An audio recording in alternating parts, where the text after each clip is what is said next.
Welcome back to the Manhood Talks. This is day one in your daily audio guides. My name is Kris Langham. TeDese, Gabriel, and I will be taking turns here on the mic as we continue our discussion one-on-one. So to get things started, today I want to give you a clear sense of where we're going and how this will work. And I want to start with a verse that we read yesterday, Romans 12, verse 2. Do not conform to the pattern of this world, but be transformed by the renewing of your mind. Catch that? Don't conform. In our video, we started talking about what it means to be a man, and we're going to keep talking about it for the next 3 weeks. But this is about more than just manhood in general. It's about you. It's about growing up. It's identity formation. That means forming your image of yourself. How do you see you? How do you think of yourself? And how does that affect the way you live? That's identity. And the first thing to know about identity is that it forms and reforms as you grow older. Maturity changes you. Life changes you. And as you grow and form your identity, my question for you, are you conforming or transforming? Are you fitting your image into some mold that the world offers? Or are you renewing your mind and allowing truth to reform your self-image? Remember, no cookie cutters. I don't believe that God made this much diversity just to shove us all back into the same mold for manhood. Back in our video, I asked the guys what it means to man up, and for every one of them, their answer changed radically over time.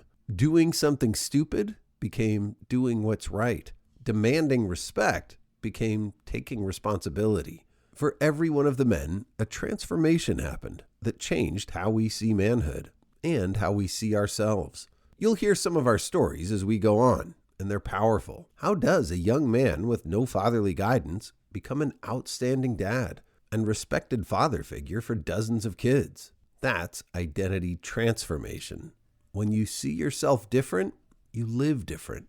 Listen to this passage in 1 Corinthians 13. When I was a child, I talked like a child. I thought like a child. I reasoned like a child. When I became a man, I put the ways of childhood behind me. That's growing up. We think different. I can't even tell you the weird things I thought and believed as a kid. But then I grew up.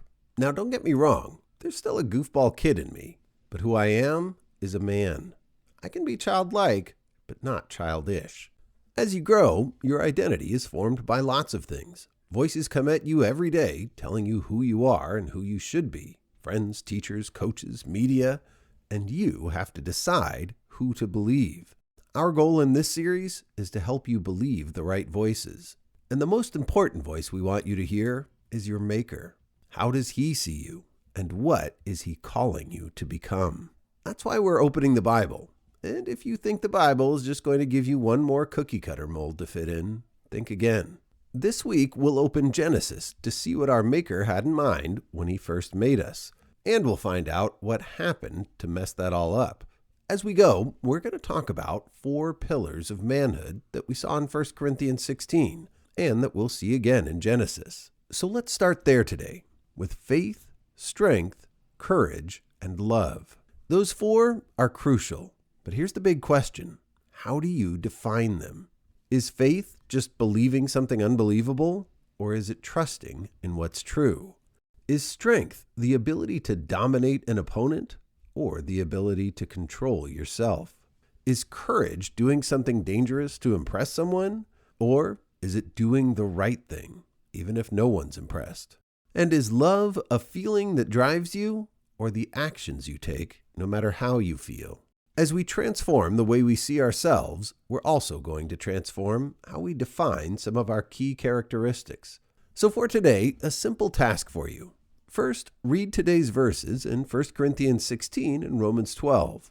If your Bible is paper, underline those 4 words: faith, strength, courage, and love. Then open your journal. If you don't have a journal, use paper or your phone, but get a journal soon. Write down your definition for each of those terms: faith, courage, strength, and love. You can start with a dictionary for help, even a Bible dictionary. But I want you to put it in your words. Don't worry about getting the answer right. This isn't a test or homework, and it's not for a teacher.